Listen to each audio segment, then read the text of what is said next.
பெத்தவங்க செஞ்ச புண்ணியம்தான் பிள்ளைகளை வந்து சேருமையா. உத்தமரு ரொம்ப ஒசந்தவரு என்ன பெத்தவரு இந்த பெரியவரு.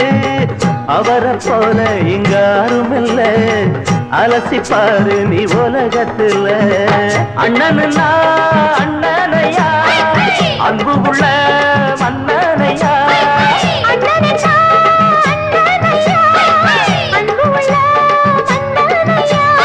ஊரெல்லாம் கொண்டாடும் உன் பேரையா.